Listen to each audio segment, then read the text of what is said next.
Ready? Ready, Jane? Okay. I'll call the meeting of the Marshall County Board of Supervisors, regular session for January 29th, 2025 to order. Just a notice to the public, the Board of Supervisors welcomes comments from the public during the time allowed for discussion. You are requested to approach the podium and use the microphone, state your name and address for the record, and limit the time used to present your remarks in order that others may be given the opportunity to speak. The normal process on any agenda item is for the chair to read the item from the agenda. The board is given an opportunity to comment on the issue and/or place a motion on the floor.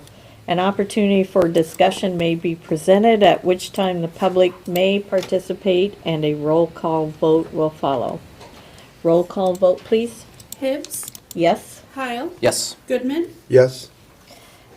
If you would please rise for the Pledge of Allegiance. I pledge allegiance to the flag of the United States of America and to the republic for which it stands, one nation, under God, indivisible, with liberty and justice for all. I would entertain a motion to approve the agenda. I move that we approve the agenda. I'll second. Okay, roll call vote, please. Heil, Yes. Goodman, Yes. Hibbs, Yes. Service awards. So we have two people, both here with us today, that will receive service awards. So James, I don't know if you know it's been 10 years since you've been here. Feels like only yesterday. I'm sure it does. James is our Chief Information Officer and does a outstanding job. He's one of those that everybody has on speed dial, and he's always available. So thank you, James, for all that you do. And we have Kim Elder here as well, Emergency Management Coordinator, 20 years, Kim. So is she not? Yeah, there she is. Yeah. She's I was hiding behind Robert's hat. She's behind there. So if you guys would like to come up, we will formally recognize you. You do yours, I'm just gonna run the cameras from You know, I, Oh, James. oh, James, get up here. You've got to be in the. there. Come on, James. Come on. We should take a photo. Oh, thank you. It really does have to be official. Present that. Thank you. Thank you, James. Yeah. Do you wanna, hold them out? What is it? Hold them out. Open them up, make sure there's Are really something. excited. Why is mine pink? Oh, no. There you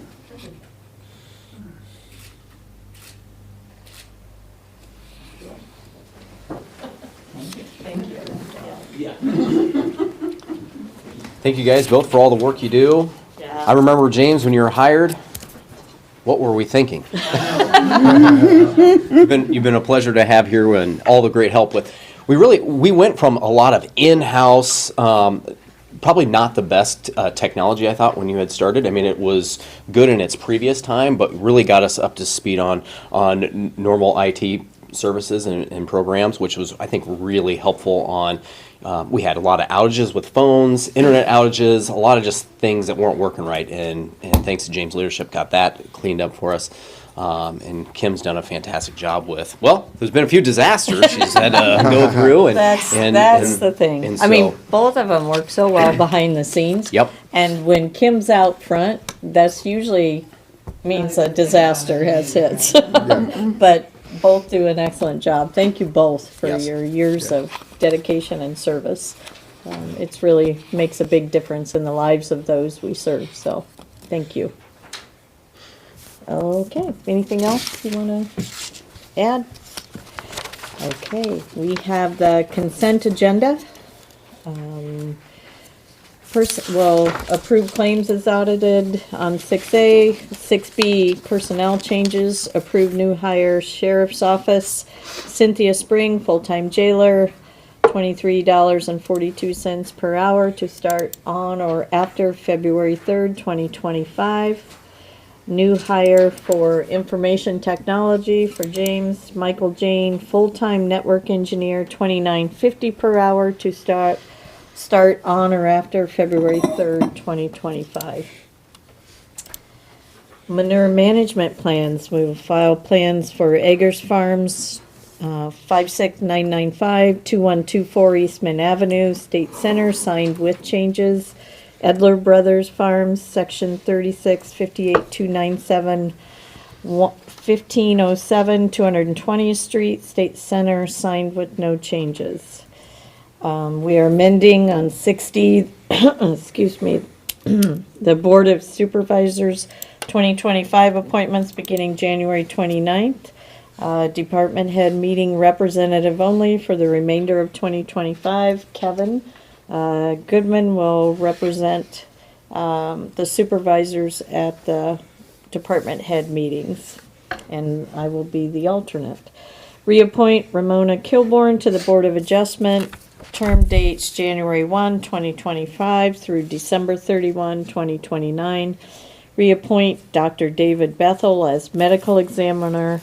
Term dates January 1, 2025 through December 31, 2025. Reappoint Carol Hibbs, myself, and Jarrett Heil to the Judicial Magistrate Appointing Commission. Term dates January 1, 2025 through December 31, 2025. Reappoint the following Marshall County Condemnation Compensation Commission members effective January 1, 2025 through December 31, 2025.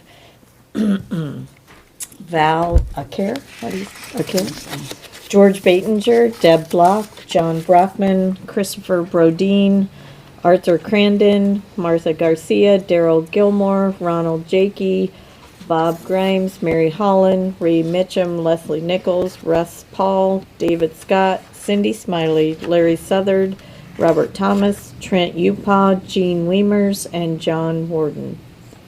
That is the end of the consent agenda. I would entertain a motion to approve. I'll make the motion to approve today's consent agenda. I'll second that. Okay. Roll call vote, please. Kyle, Yes. Goodman, Yes, Hibbs, Yes. Item number 8, intersection improvement at Eastman Avenue and 230th Street. Paul?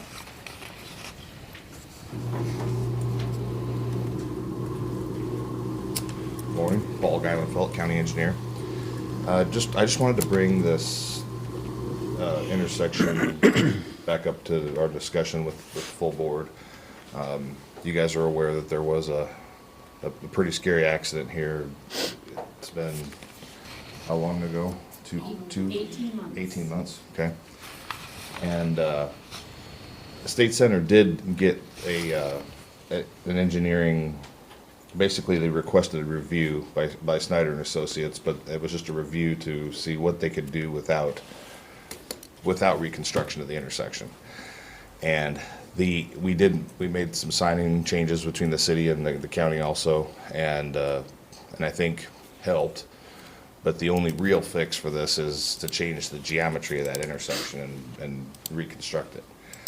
I reached out to the State Center Mayor Craig Fonz and asked him if he wanted to talk with the council, and I'm not sure if was there a council opinion on it, or did the council act on anything with? Well, we're kind of waiting for you. Okay.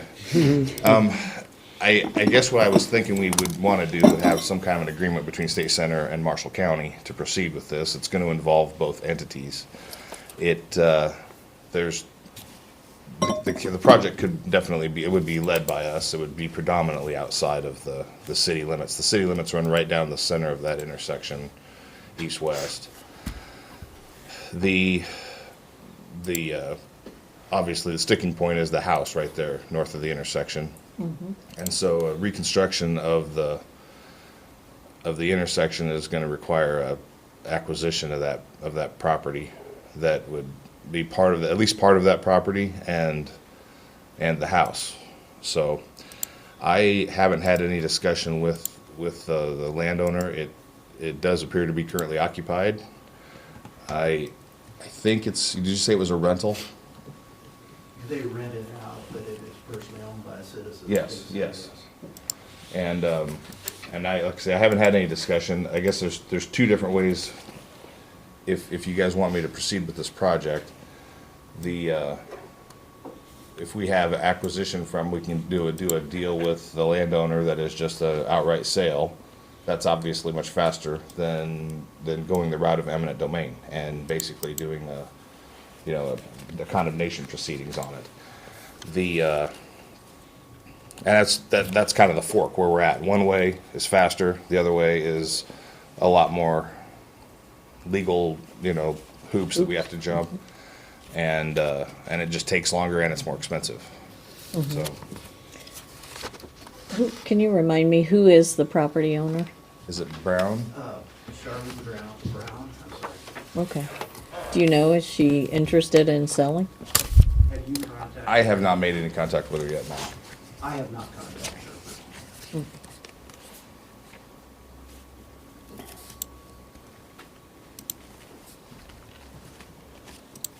But we're getting into the time where I'm getting my construction program together, so if you want me to include this on my program, I don't really have a good estimate. I assume I could probably get some estimate numbers off of the report from Snyder or my contacts with Snyder, but And so what would what would State Center's part in this be? well, there would be some of the construction would actually have to be, on the south half of that intersection. There would be, at the very least, it's going to get repaved right there to the outside of the radii, because you can kind of see where there's that sweeping radius on the southwest of it, where that would end up looking more like a straight road with, the section that you would see like right to the east of that house where it says State Center, the parsonage that's right there. That section is the width that you're going to have that's going to go through. It's not going to be this, thing that kind of widens out and, yeah. The idea is going to be to make it as close to a 90-degree intersection as you can. It may not be exactly, perpendicular, but it will have a lot better sight distance. The sight distance, if you're approaching that intersection from the east, your ability to see if someone's coming from the north is very limited. I can, I have a question. You're welcome to come up Yeah, and talk. yeah, go on up. Yeah. If you come from the east, and I farm on both sides of that intersection, a half mile north, and there's a lot of farm machinery that comes up at this angle, and you have to get virtually halfway out into the intersection before you can see anything, especially in a combine or a tractor. And it's so dangerous that, and we know it. I mean, at least the locals know it, that you proceed very, very carefully. But somebody that would not be familiar with this particular intersection, those trees especially really cause a problem. And that view is from the top of the Google truck that's like higher than you sit in a semi. So it's, the trees are part of the problem, but even the lay of the land to the east of that house or to the west of that house is an obstruction because the level of the grade is high enough that it in any car or minivan, even the earthwork there is an obstruction. And then coming. Has there ever been a stop sign there? Has there ever been? No. Like coming from the north into town? Never has. One thing that's really critical is there's been actually 2 people that have gone straight instead of turning and hit the house. The last one being 18 months ago, you said, yeah, and did severe damage and could have actually caused some fatalities. So, the ramifications of that were the rocks that the church put out there, and we came up with the sign. It's not much. It's sure not. It's not enough to prevent another problem, and we'd hate to see that again.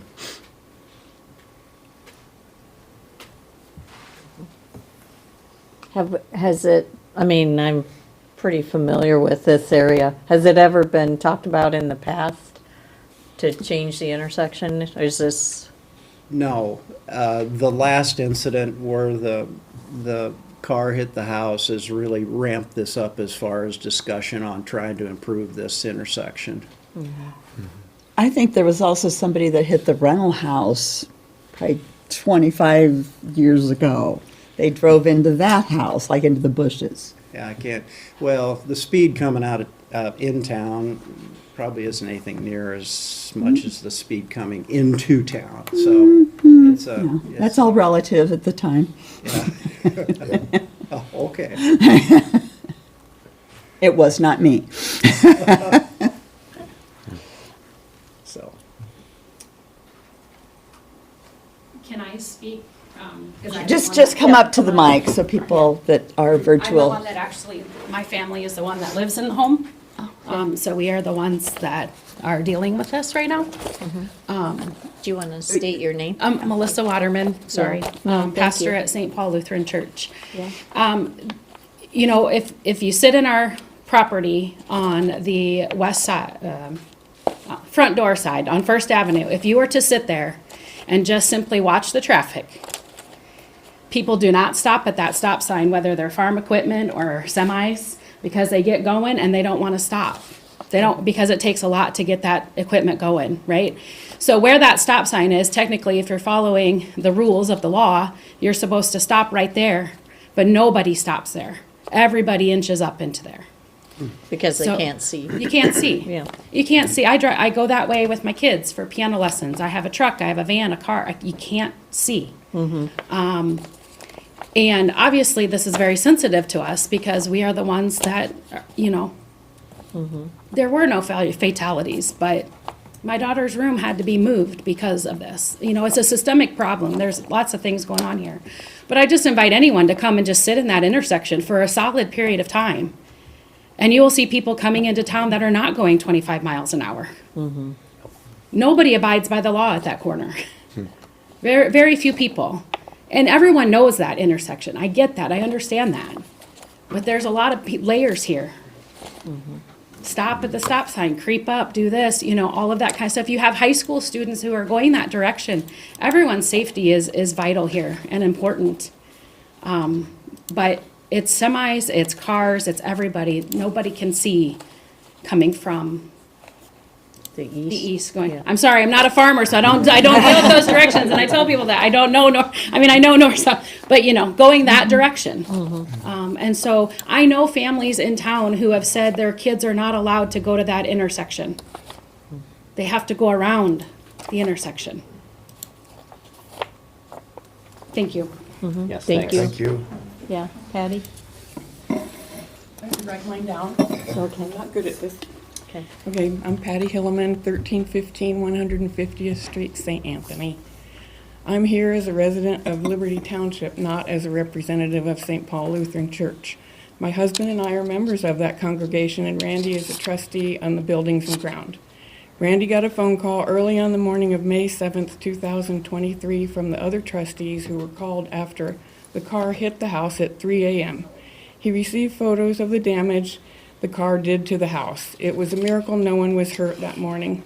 Through Randy, I have heard much of the information that flowed between church members that summer, but I never participated in any meetings. I am here because I don't want this incident to be forgotten. I want to work towards a solution to a problem that has been ignored for years and to make the road safer for everyone that uses that road. Randy had an accident at that same intersection in the late 80s. He was driving into choir practice, and a driver looking for Funky's fur buying station never saw him and drove right into his car from the east. This was before GPS and even before 911 rural addressing was created in Marshall County. Strangers to the community are very likely not to realize what a bad intersection it is. I have been told that for years, parents of high school students driving to school from rural areas east of State Center have told their children to avoid that intersection. When you live north of town, you can't avoid it. From my point of view, it seems our congregation has no options to protect our church home. Bigger guardrails can cost up to $20,000. If we put any kind of a barrier in the yard, we have been told that we will be liable for injuries if any accident occurs. The house was built in 1976, and I am guessing at that time evergreen trees were planted on the north side of the house. Eventually, they got too big and caused poor visibility for drivers, so they had to be cut down. We could probably do that again, but it does not seem very efficient. I would like this board to work towards condemning the house on the northeast corner of this intersection and relocate Eastman Avenue as it comes out of State Center. I have put together a small packet, and it includes a letter from Jim Jorgensen that he wrote to the sheriff, it's not the sheriff, State Center Police, about that intersection, and he lives right to the west of the parsonage. So it's in his neighborhood. So I can give that to you, or I can give it There, I'll to you. take it, Patty. Thank you Thank for you. your consideration. Thank you. Thank you. So Paul, what's your recommendation? I can program the work and work up a, an estimate and design. I'm gonna contact Snyder because they've already reviewed it fairly, and so there may be, the best bet may be just to have Snyder lay out the intersection. I don't do any urban design ever, so it's just one of those things where there's different standards when you're dealing with the urban design situation. But from that, I could get a better cost estimate. It's a project that it doesn't have to involve a lot of money from State Center, if any. I mean, it's an FM route that's coming into town there, so it's Are there something. farm to market funds available Yeah, to help? yeah. I mean, it's like another checkbook that we have that we build projects out of, and it's in decent shape right now. Historically, we use all of our farm to market money for resurfacing projects of existing pavements. But if you'd like me to proceed with at least getting it programmed, then we can. That's the first step. There's a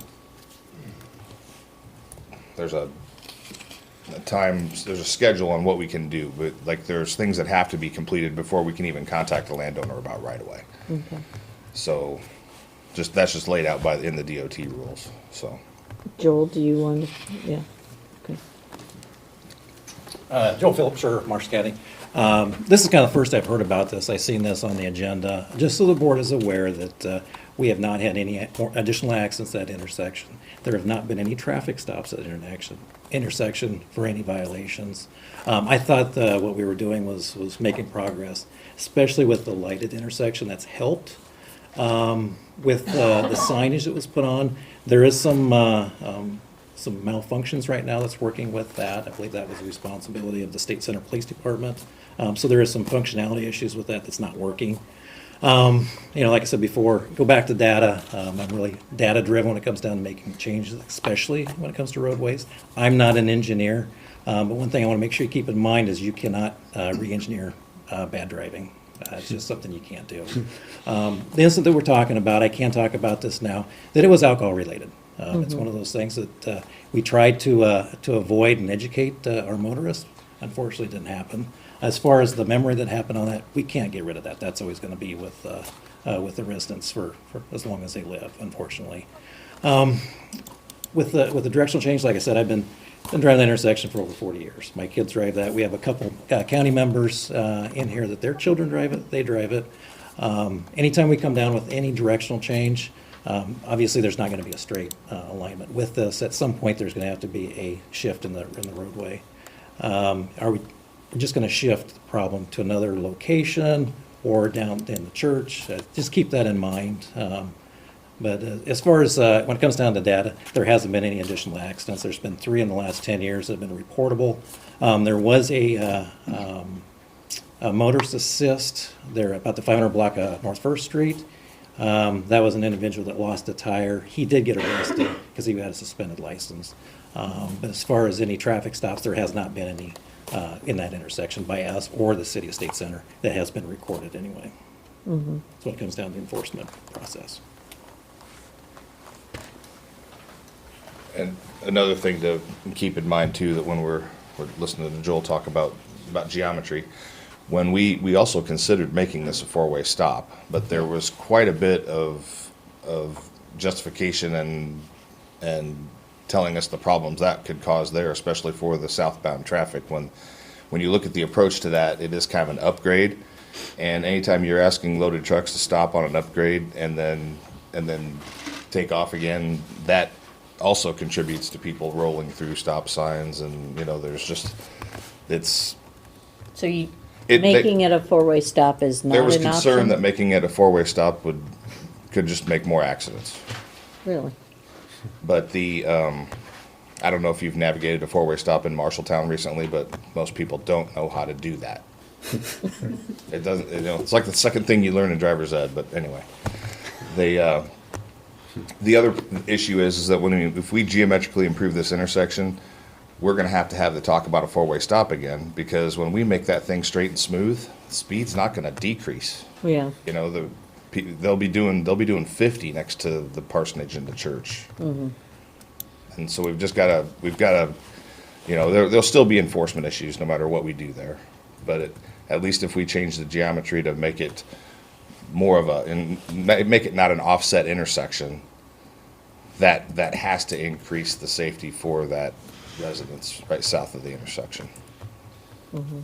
All with the four-way stop would be worth mentioning, there's probably likelihood of rumble strips needing to be installed, which also creates additional concerns from those. We would certainly look at rumble strips there, and I've put them in, and I've had boards tell me we gotta fill them back in because they make people crazy, the noise, so. But it's something else that they work, they're just something that that we're used to seeing as a property, as a traffic, response. Speed limit on the east-west, 25 25. resident, I don't know if it's even posted, but the residential code is 25, right? I mean, cities don't have to put a speed limit sign on every single street because the code of Iowa says it's, In town. yeah. And it's 25 coming from the south by the church there? I think so, yeah, isn't it? In town, yeah. You could put a roundabout in, that'd go over really good, Oh, I bet that'd be popular. but you still need the house. That'd have to go. And we'd need some property from St. Paul too. But I was just wonding how trucks would get around the roundabout. It'd have to be a really big one. they're big, Yeah. yeah. Yeah. Is Yeah. speed bumps an option at all? No, snowplows, don't like speed bumps.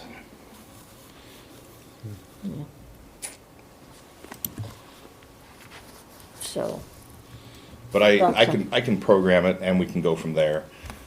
getting the study and, It's one of those Getting it things where engineered. it isn't an automatic just because we program it. If we run into hurdles with acquisition, it's ultimately, we can usually acquire the property, and we have a good argument for the condemnation board that this is justifiable acquisition. Craig, what's the city council, what's been their discussion? As far as what? I'm sorry? As far as what should happen with this intersection? I mean, I know you haven't taken any official Virtually action. Anything that can improve the safety. I realize that we haven't had any serious accidents there, but it is an accident waiting to happen. I don't think there's any doubt about that. The safety issue here has to be one of your, more dangerous intersections in the county. So, as far as the city council goes, obviously it's on county property. So we're waiting for something, and I thank your engineer for going ahead and moving on this, because like I say, we really can't do much in State Center as far as improving it. But whatever we do, you guys would have to cooperate with. We would cooperate to the fullest, Okay, so. okay. And I voice the parsonage, the church parsonage. Look, that's just in a firing line, and it's been hit twice. Does it need to be hit 3 times to get this solved? I hope not. So the direction, Add it to the program? I think so. Okay, and that'll be, the construction program is something we'll be working on in February and bringing it to you in March for approval. You might as well stay. Yeah, I've got like, what, 7 more things? Or Okay. 8. Do you, Patty, or no, anything else from you guys? Okay. Okay, item number 9. Approve purchase of a Lane LSP 2620 pipe trailer from Ditch Witch of Minnesota and Iowa Huxley. I assume you're buying it in Huxley at the Huxley location for Yes. $19,250. This is a trailer that's made specifically for hauling pipes, so it will allow us to haul culvert to projects, and it makes the securing of the load much more safe, fast, and quick. That you can. It's made for hauling pipes, so it's just going to be a nice little tool for us with the culvert work that we do all over the county. It's And not a replacement, It it's is new? not. This is Okay. something we currently just strap, culverts into the back of a tandem axle or put them on a trailer and strap them down on a flatbed. And the way this trailer's configured, you can just see it. It's, I don't know if you looked at the attachment that we had on it, but you can kind of see that there's sides on it for securing the, Oh, there we go. Thank you, James. It's pulled up. Thanks. and the trailer's actually made in Boone, so it's an Iowa product, which I like to get when I can. And it will be built, and this will come out of our next fiscal year. It'll be delivered after July 1st.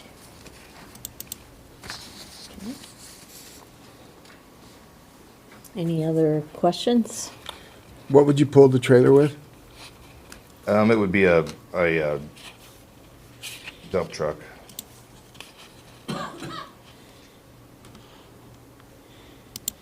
Depending on what it's loaded with, I think we have a couple other, I think the 550 could probably pull it depending on what it's loaded at too. But it would be, usually it's gonna be one of our Volvo dump trucks, because it's gonna be going to a work site, and we'll be dealing with earth fill there anyway, so.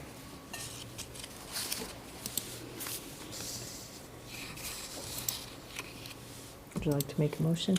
Yeah, I'll make the motion to approve the purchase of a Lane LSP 2620 pipe trailer from Ditch Witch of Minnesota and Iowa Huxley for $19,250. I'll second that. Okay. Any other questions? Roll call vote, please. Kyle? Yes. Goodman? Yes? Hibbs? Yes. Okay. Item number 10. Approved purchase of a Kubota SBL 972 HFCC compact track loader from Central Iowa Farm Store of Marshalltown for $92,692.80. And this would be this is a purchase that is another track skid loader like we already have. It's very close in the model to one that we already have. In fact, all of the attachments and accessories that we have for the other one, they can just switch back and forth, but it's an excellent tool for us when we're doing pipe replacements, driveway work, and different things, that it's something that we think will benefit from having another one. So the other one's not being replaced? It's gonna stay, yeah, we'll have Okay. 2. Any questions? And you can, on this quote sheet, you can see what our, it says miscellaneous charges and then minus 17,745.20. That's our Sourcewell discount that we get on this by buying it through the Sourcewell plan for government sales. Okay. Is there a motion? I'll move that we approve the purchase of a Kubota SVL 972 HFCC compact track loader from Central Iowa Farm Store of Marshalltown for $92,692.80. I'll second. Any other discussion? This will be this fiscal year, I think. It'll still be before June 30th. Okay. Roll call vote, please. Kyle? Yes. Goodman? Yes? Hibbs? Yes. Item number 11, approve engineering services contract for Marshall County Bridge C02 and authorize chair to sign. These next 6 items are all virtually identical except for the location. And these are bridge projects that we have programmed in the next 2 fiscal years, in 26 and 27. And so we're getting these agreements in place. We get our place in line on Calhoun Burns getting the design done for us, and I don't have the exact order on them other than I think I'm gonna try to move 06 up because that is the bridge south of Haverhill that is needing replaced. It's currently load restricted, and that's a heavy grain hauling route. And so I'm gonna try to get that one to the top of the list. Thank you. Do you guys? I drive Do you over- guys appreciate that? I drive over that one every day. Doesn't affect you? No, No, okay, but I've been around others that have, and it's good when they update them. yeah. Well, ever since the co-op closed in Laurel, the amount of traffic that's come down Oaks Avenue to the co-op in Haverhill, in Haverhill. yeah. So, yeah, the weight restriction this one will be helpful to have moved up. Okay. I would entertain a motion. All right, on number 11, I'll make the motion to approve engineering services contract for Marshall County Bridge C02 and authorize the chair to sign. I'll second that. Okay, roll call vote, please. Heil. Yes. Goodman. Yes. Hibbs. Yes. Okay, item number 12, and we'll go through these pretty quickly, and Paul, just anything you want to add about location to each one, let us know. Okay. Approve engineering services contract for Marshall County Bridge D11 and authorize chair to sign. I know this is another one that is on my hot list. It's a 120th Street over Minerva Creek, and it's a concrete deck that is deteriorated enough to the place where we actually have to go out and cut rebar off of this bridge deck because the rebar is like coming up through the deteriorated deck, and it is load rated, load restricted, and anybody driving that looks at the deck can see why it's load rated. So. Okay. Motion to approve? I'll move that we approve the engineering services contract for Marshall County Bridge D11 and authorize the chair to sign. And I'll second. Roll call vote, please. Heil. Yes. Goodman. Yes. Hibbs. Yes. Item number 13, approve engineering services contract for Marshall County Bridge 06 and authorize chair to sign. We talked about this. Yes. Yeah, so- 06, and this is the one that it could be repaired with some pile work, but I don't like putting Band-Aids on bridges when they're aged and they're, it's to me, I just want to pull it out like a bad tooth, and get new one. What's the weight limit on that bridge? It's multiple posted right now, so is it 18, 20? There's how they do the configuration for the different axles, and they give you weight limits, and it's actually, after recent inspection, it's recommended to reduce it further, to bring it down to, I think, 18 gross. But it's deteriorated, and it's just they're going off of, what they can allow for the risk on it. So we'll be looking to replace it, and then the load limit, what would that be? Whatever you can put on wheels, we'll go over it pretty much after that. Okay. What's the timeline on the, This, if we get 06 going and get the design done, we could build it next construction season. 26 construction season is what I would like to see it Okay. at. okay. All right, well, I'll make the motion to approve engineering service contract for Marshall County on Bridge 006 and authorize the chair to sign. I'll second that. Roll call vote, please. Heil. Yes. Goodman. Yes. Hibbs. Yes. Item number 14, approve engineering services contract for Marshall County Bridge P09 and authorize chair to sign. And this is on Wallace over Brush Creek, and it's another one of our old pony truss bridges that, our pony trusses have worked really well for us. They're the lower trusses that don't have anything that goes over the top of your vehicle, but they're geometrically, constraining because they're not very wide. And they are also, because they're a truss, they are what we would call fracture critical, which means if one side of that thing fails, the bridge will fail. And so they have to have a higher level of inspection on them too as they get older, and now they're changing the rules, so these pony trusses, we're gonna have to do historical investigations on them, because anything that's over 45 years old now is gonna have to potentially have that, historical situation evaluated to see if it needs to be recordated in any sort for history. Any questions?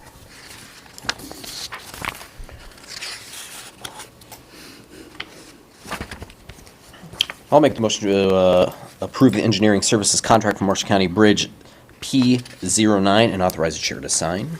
I'll second that. Roll call vote, please.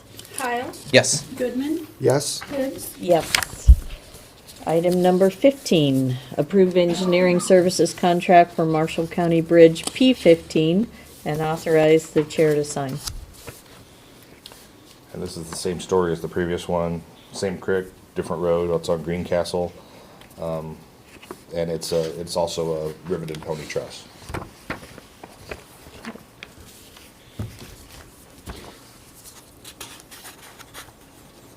I'll make a motion to approve the engineering services contract for Marshall County Bridge P15 and authorize the chair to sign. I'll second.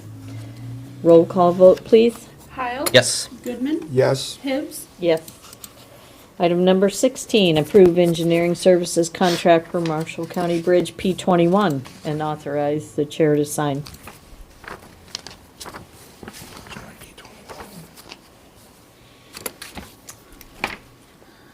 Where's P21?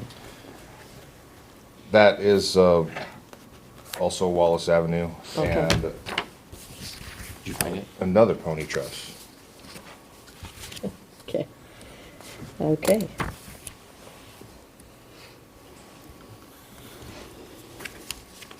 So Paul, just a question. Is this kind of the normal amount each year to put in the queue? No, well, this is like a couple years worth, and Okay. we go off, obviously, the size of the bridge determines how many bridges you can build.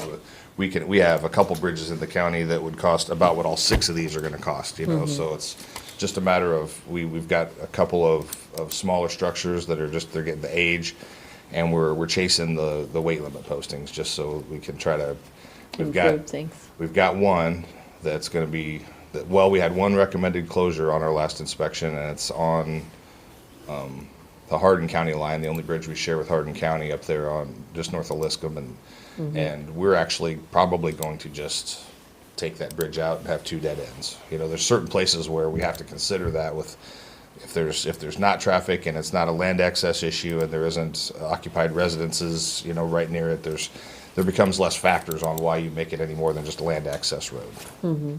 And then we had another one that is going to be reduced to 3 tons, so that means essentially legally you can drive most pickups across it. Okay. Did you find yours for 21? Yeah. All right, I'll make the motion to approve engineering services contract for Marshall County Bridge P21 and authorize the chair to sign. I'll second that. Roll call vote, please. Yes. Kyle? Oh, sorry. Yes. Goodman? I'm trying to help you get Yes. through these. Hibbs? Yes. Okay. I think We're done. is there anything? I that- think you're. Did you get to the last one? I Okay. think so. Unless there's more you want to tell us. No, I think when we did P9, I think I misspoke and said that P9 was a pony truss, but P9 is actually a steel I-beam bridge. Oh, But that was just I'll try not to do 6 next time. now that's all right. Obviously, there's a need. We still are very high on the list of poor bridges in the county. There's over 170 that have a poor rating somewhere in the superstructure or the substructure deck area. So, Okay, Thanks, Paul. thank you. Item number 17, memorandum of understanding regarding an opioid settlement fund interagency transfer. So Jordan couldn't be here today because he's doing depositions. So he's got a letter attached, and that is here for your reading pleasure. And Sydney is the recipient of the funds for the MOU. And so she's here to speak on that. But this is Jordan's information he would be sharing if he was here. So that's why he wrote this. And so this is our first disbursement from the opioid grant funds. So I think you all have read this, but I'll let Sydney explain kind of the three-pronged piece of her grant proposal. Yeah, Sydney Grewell, Marshall County Public Health Director. My proposal is going to be like like Nan said, a three-prong project. So the big project that we're going to put off the ground is a trailer. So it's going to be mimic a teenager's bedroom to educate parents, guardians, whoever it may be, about how teenagers, young adults, whoever it may be, will hide drug paraphernalia, so that way they can educate themselves what to look for and mitigate that behavior. I'm excited to work with different partners, including hopefully the sheriff's office, local police departments, as well as, like Big Brothers Big Sisters. I know they train their bigs on how to do prevention risks. Another project that we're going to do is also provide Narcan training for people in the community as part of the trailer, so that way if people recognize an opioid overdose, that they can administer Narcan. And I've already been working with some local public health in other counties who have been putting out this initiative to see what they're doing, so excited about that as well. And then our final thing is to have a needle disposal drop box where people can just dispose of not only, of course, illicit things that they may be using, but as well as just diabetic supplies such as like even Wegovy, Ozempic pens, EpiPens, all that type of stuff, instead of putting it in our landfills. So, three big projects. The trailer is going to be the majority of the cost that we're going to have. It's going to, again, outfit to look like a teenager's bedroom. So we're going to be getting some of that. There's one in Boone County we're going to kind of mimic, and so we're in contact with that person to get it all set up and hopefully kind of copy and paste of all the things that she's been doing there. And then, of course, the Narcan distribution box. So people have been refurbishing old newspaper boxes, so that way people can just grab it. Hopefully that'll be in my office over at the Annex Building, 101 East Main, so people can come and grab that and also get the training, and also out at in events such as county fairs, back to school nights, different things like that, around homecoming, prom, all those different things. So training and supply for Narcan? Yes, yep. And it's really easy is what I've heard from other counties. They don't do a whole lot, which like you just watch these really short videos. I've also been in some contact early stages of getting maybe some sponsorships of maybe, video things that we can put out on a table so people can just watch the video while they're standing there, and we can educate them. So, and then we're going to put something on the outside of the box, because the state wants to know of how many they were administered, or if they administered it, so they can just call and tell us, hey, anonymously that I administered this, or this is how many I used, so we can keep track of that. Okay. Thank you. Thank you.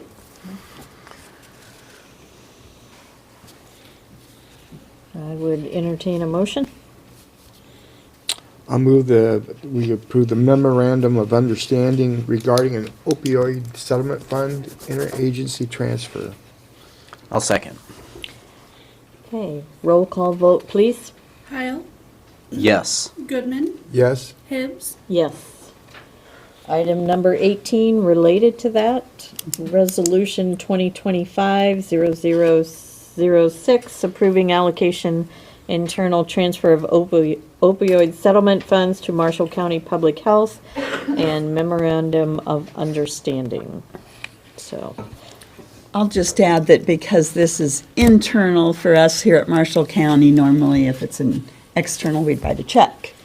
We had to figure out this extra step to make this transfer, move it within. the move it county. within the county versus why would we spend the money to write the check? So Okay.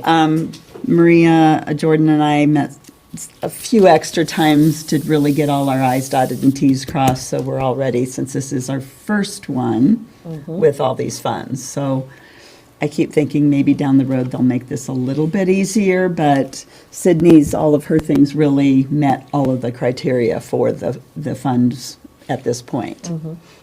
Okay. Is there a motion?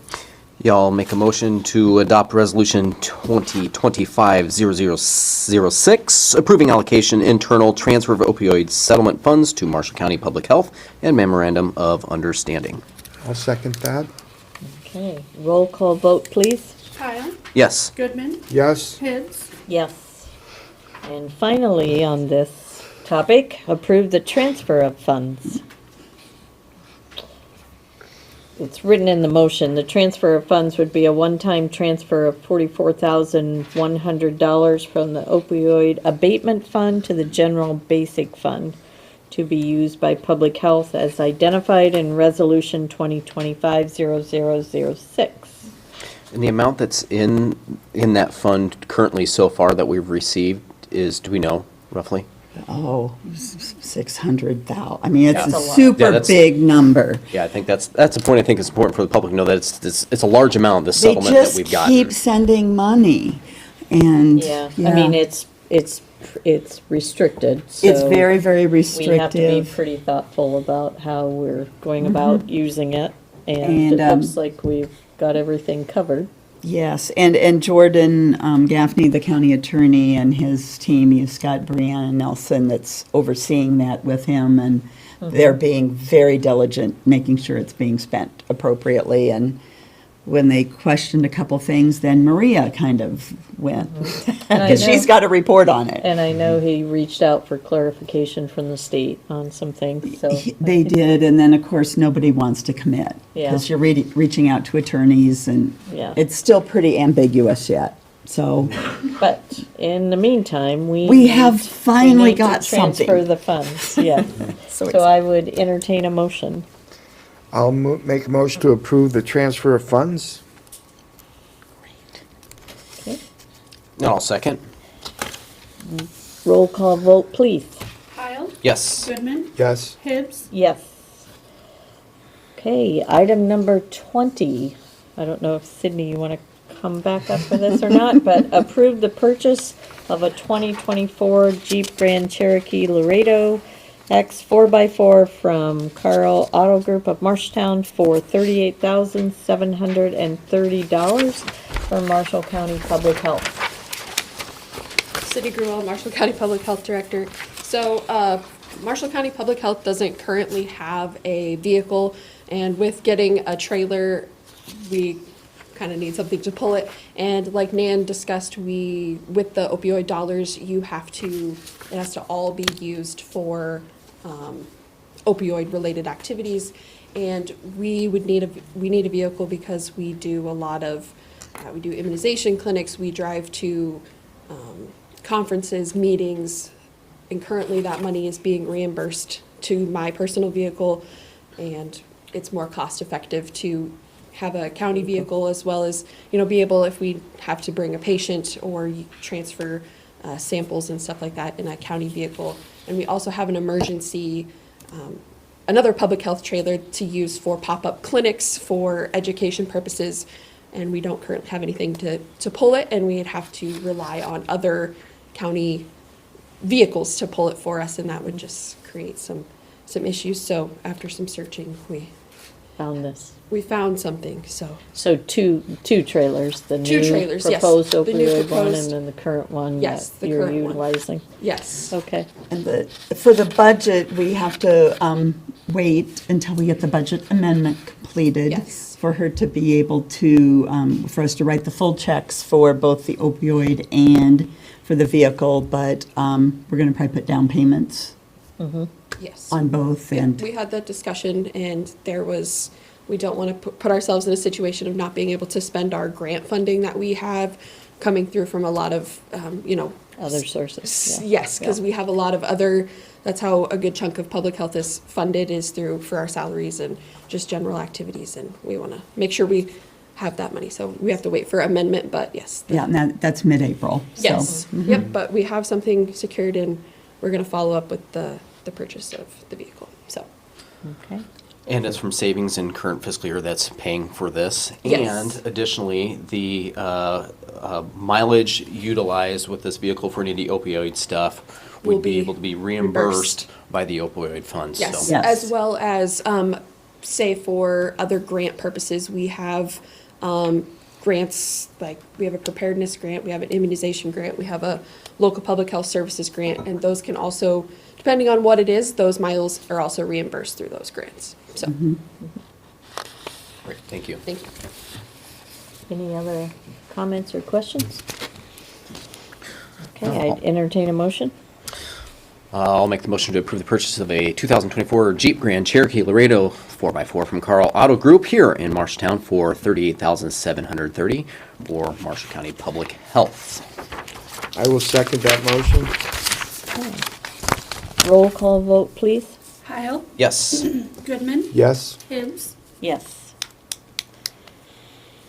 Okay. Item number 21, approve amendment to Resolution 2025-0001, construction evaluation resolution. So this was approved at the Organization. organizational meeting, I was going to say annual meeting, and I knew that wasn't correct. And we had to update a couple dates so we can get that. That's Tyler's DNR. Okay. Yeah, I said that, and Jarrett, it clicked. And so we'll get that updated, and then we'll get it sent off to the DNR. So that's what this is getting the dates updated. Okay. And so then it's sent into the DNR. Okay. Any other questions? I would entertain a motion. I move that we approve the amendment to Resolution 2025-0001, Construction Evaluation Resolution. Now, second? Okay. Roll call vote, please. Heil, Yes. Goodman, Yes. Hibbs, Yes. Moving on to item number 22, Resolution 2025-0007, assess taxable values of utility companies payable 2025-2026.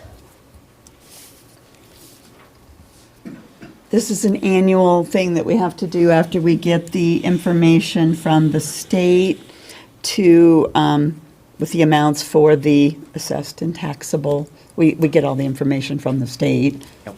And so it's just an annual thing that we do each year. Okay. All right. I'll make a motion to adopt Resolution 2025-0007, assessed taxable values of utility companies payable 2025-26. I'll second that. Okay. Roll call vote, please. Heil, Yes. Goodman, Yes. Hibbs, Yes. Item number 23, we actually are not going to take any action on this. We have notification that there's a delay in this, working out this agreement, and what our next steps are. So we won't take any action on that. Okay? Okay, item number 24. Public forum, time set aside for the public to make comments on topic of county business other than those listed on the agenda. No action will be taken on any of these topics brought up in the public forum. Is there anyone that would like to address? Would you like to come up and?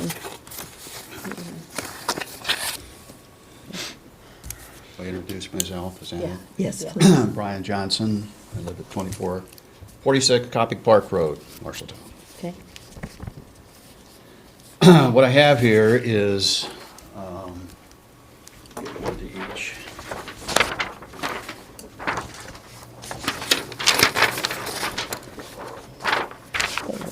Keep- I Oh, that's right. That's okay.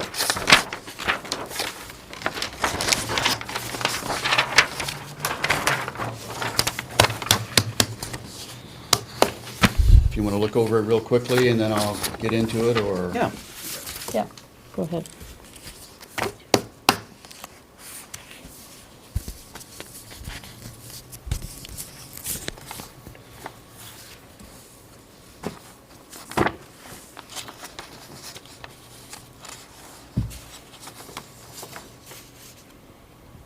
Do you want to go ahead? You bet. Okay. This is simply a proposal, perhaps to be converted into an initiative. It's an idea that I have and several other people have about the restoration of county parks and how county parks can fit into all of these things that I put in here. One of the reasons is that I live only about a quarter of a mile from a county park, and it's in disarray. And I know Marshall County has a number of county parks, I'd say maybe like 23, 25, something like that, county parks. I have another friend who has a farm next to a county park, and I would bet the vast majority of people in Marshall County don't even know it exists. I mean, it's not utilized, it's been destroyed by the derecho and winds, et cetera, et cetera.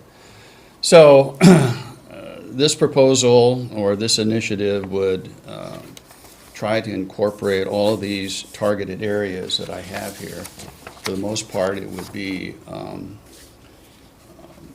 cost neutral as a result of the possibility of grants, community involvement, county involvement, commissions, et cetera, et cetera. I don't have my agenda with me, but a number of the people on that one area, I think you listed 15 or 20 people. I know a number of them that I think would volunteer. I know people on different committees that I think, well, I've already talked to the County Conservation Board, and I know some people on different county boards that would be interested in something like this. And the reason I didn't put any more other than what's on this second page that has the different phases is because if you're not interested, I'm not going to go do any more with it. Because it wouldn't be worth it, it'd just be a dead end. But if you're interested, just nominally interested, I would pursue it. If not, then I would leave it to you and you can make your decision on what to do with it. So a couple of questions, Brian. You live by Coppic Park, right? do. Okay.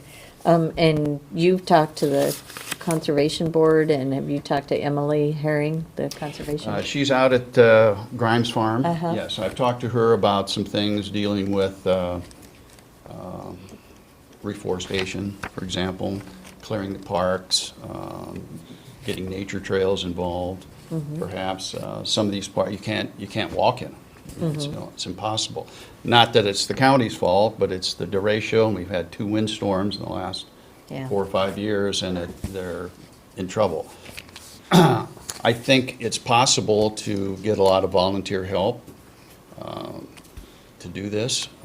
I'm guessing, but if we could get the county parks so that people would visit them, you might get some people coming in from other counties, especially if they're nature trails, and you set up things with the DNR, and you set them up with the County Conservation Commission, et cetera. So it's a way of looking at things to improve the county. Sometimes the county people get a bad rap that they don't do anything. And you hear it, I know people hear it, well, this is a mess and that's a mess. Well, a lot of it isn't the fault of the county, it's the fault of the weather. And it's a funding issue also. But this might be an opportunity to turn some of this around and maybe make a model program. I know there are federal funds available, and there are probably state funds that are out there waiting to be spent because of the ratio. There's still money left over from the, what was it? I think it was from the ratio. Federal funds maybe that would be available. Just, I'm guessing, Yeah, but that's I can't believe there wouldn't be Okay. some money Yeah. available. Plus, this wouldn't cost a lot. I just looked at, when you had the presentation about the county, you have new equipment, that's a no-brainer. I mean, you can clear that in a couple of hours. You know, I mean, a lot of these county parks are only 20 acres anyhow, maybe some less than that, so they're not very big. What do you think next steps would be if you were to pursue this? Well, the next step would be Phase 2, which would be, you'd have to have a research study, you'd have to take a look at what's available, get into problem solving. I'm just giving you an overview, just what could happen. But there are a lot of things in the county parks that can be used for paying for what the county could do. There are a lot of things available that, I don't want to get into it now because Yeah, it's not approved or disapproved. I'll just leave it up to you, one way or the other, but I'd like to see something done some way or another, but again, it's your decision, not mine. So, okay. Yeah. Do you have any, I mean, so this is public forum, we can't really take No, action I know, right now? I know, I understand that, yeah. But, I mean, my first thought is, this would be something directly tied to what conservation is doing, and if there are if there's additional volunteer support for them, that might be able to do some additional things, it would be coordinated through them. What I will do then is I will contact, I'll go back to the County Conservation Commission, and I know there's another, I can't think, I know that one of the people that are on, I can't remember the name. There's Friends of County Conservation. Is that what it is? Yeah, Yeah, yeah. there's She's a on Friends that group, board. and then a conservation board. Right, there Yeah. are 2 or 3 or 4 different Yeah. entities that I could look into, if that's okay. Yeah, I could contact them and say that yeah. you told me to do so. Yeah. No, I didn't. Well, I mean, I'm always in favor of more volunteer engagement and support. It's, just kind of, if we're all going in the same direction. I'd welcome any of you Yeah. to come out to Coppic Park and take a look at it. Okay. Awesome. You come on out and I'll show you. Oh, I was gonna say, what's I know going after on. And Duray's there's another show. park down just south of here that I don't even, as I said, I don't think people know that it exists, but it's a mess. And it's a county park. Yeah. What's the name of that county park? I can't tell you, but I know where it is. Okay. I can take you right to it. So, I've taken enough of your time, so. Yeah. Thanks, I'll go ahead Brian. with that and get Thank back to you. All right. Yeah, thank you. Thank you. Anyone? I do want to share lost election absentee voting begins February 12th, which is, I think, the date of our next Board of Supervisor meeting. We have changed our mind, and we will be holding it at the Election Center. It is less confusing for folks, and if anybody, easier to in and out. So that will be beginning February 12th, and that is just for folks that live in the unincorporated areas. So if you live in town, you've already done this in your respective town that you live in. So the folks that'll be beginning. So look for information. You will be receiving a postcard with information as well. So. Okay. Anyone else? The next regular session is Wednesday, February 12th at 9 a.m. here at the courthouse. All business to be acted upon at that session should be submitted to the county auditor and recorder's office or the Board of Supervisors office by Wednesday, February 5th, 2025 at 12 p.m. noon. There being no further business to come before the board, this meeting is adjourned at 10:09.